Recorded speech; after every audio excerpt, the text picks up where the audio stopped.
दिल्ली में रात के 10 बजे दो फ्रेंड्स सिनेमा हॉल से निकलते हैं। फिर वो ऑटो ड्राइवर ढूंढते हैं मगर उनको कोई भी नहीं मिलता, और जो मिलता भी है वो उनको रिजेक्ट कर लेता है क्योंकि लेट नाइट होने की वजह से। वो इधर उधर देखते हैं मगर उनको कोई भी ऑप्शन नहीं मिलता है, तो वो बस स्टेशन चले जाते हैं। और वहाँ रुकने के बाद उनके सामने एक बस आता है और वो उनको ले लेता है। मगर ये यानी कि सबसे बड़ी गलती होती है। ज्योति सिंह वैसे अपने पेरेंट्स के साथ बहुत ही ज़्यादा क्लोज थी। उसके सिर्फ दो भाई थे और कोई सिस्टर नहीं, तो वो सिर्फ एक ही सिस्टर थी अपने दो भाइयों का। ज्योति अपने पढ़ाई साई इंस्टीट्यूट से की थी टू बी अ फिजियोथेरेपिस्ट, और वो अपने इस करियर में बहुत ही ज़्यादा इंटरेस्टेड थी। वो एक टॉपर भी थी। उसके टीचर्स का ये कहना है कि she was very hard working. और उसके कुछ दोस्त भी होते हैं, मगर उसका एक दोस्त अविंद्र प्रताप पांडे, जिसके साथ वो 16 दिसंबर की रात को लाइफ ऑफ पाई मूवी देखने सिनेमा जाते हैं। रात के 8 बजे तक वो वहाँ पहुँच जाते हैं और 10 बजे तक निकल जाते हैं कोई टैक्सी ढूंढने। मगर इतनी रात को उनको कोई टैक्सी नहीं मिलता।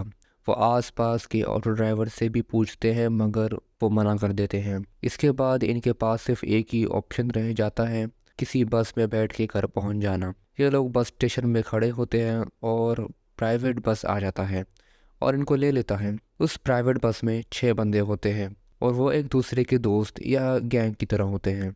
ज्योति सिंह और उसके फ्रेंड को तो ये पता ही नहीं था कि आगे उनके साथ होने क्या वाला है। उस बस में 6 लोग थे जिनका नेम राम सिंह, मुकेश सिंह, विनय शर्मा, अक्षय ठाकुर, पवन गुप्ता और एक जुवेनाइल भी होता है जो 17 साल का है।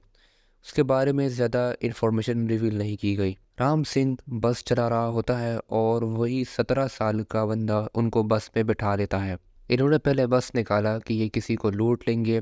इन्होंने एक आदमी को बस में आने दिया मगर बाद में उसके पैसे लेके उसको बस से ही उतार दिया। उनके जाने के बाद पीछे से कुछ पुलिस वाले भी आ रहे थे, तो उस आदमी ने उन पुलिस वालों को भी इनके बारे में बताया।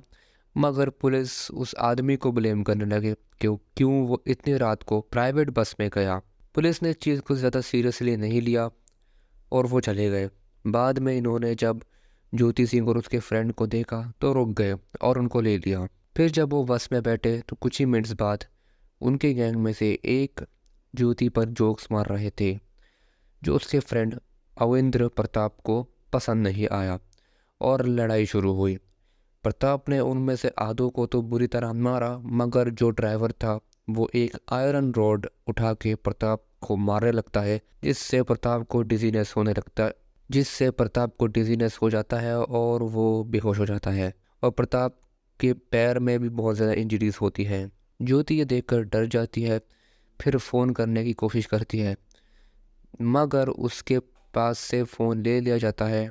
फिर उसको बस के बैक सीट में ले जाया जाता है। फिर जो उसके साथ हुआ है, जो ब्रूटल अटैक होता है जिससे वो बहुत ही ज़्यादा इंजर्ड हो जाती है और उसको इंटरनल इंजरीज भी बहुत ही ज़्यादा होते हैं, जिससे उनको ये लगा कि ज्योति मर गई है। और उसका फ्रेंड जो बेहोश हो चुका होता है, उन दोनों को ये बस से बाहर फेंक देते हैं और फिर चले जाते हैं।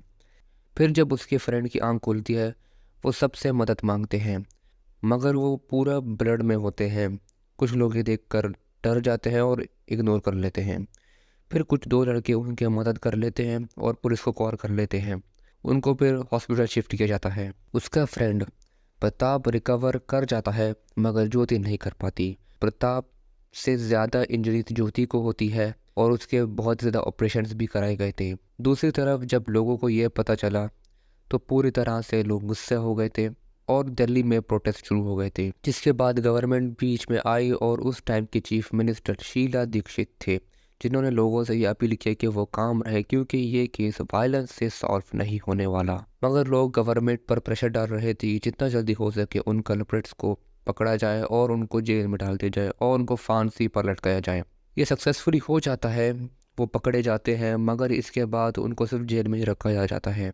दूसरी तरफ ज्योति सिंह का भी ऑपरेशन हो जाता है मगर वो फिर भी रिकवर नहीं कर पाती। हॉस्पिटल में अपनी माँ के सामने यही बोलती रहती है कि मैं उनको अपनी आंखों के सामने फांसी पर लटकता हुआ देखना चाहता हूँ। मैं उनको वही दर्द फील करके देखना चाहता हूँ। मगर वो बहुत ही ज़्यादा पेन में होती है, जिससे उसको इंडिया से सिंगापुर ले जाया जाता है फॉर बेटर ट्रीटमेंट।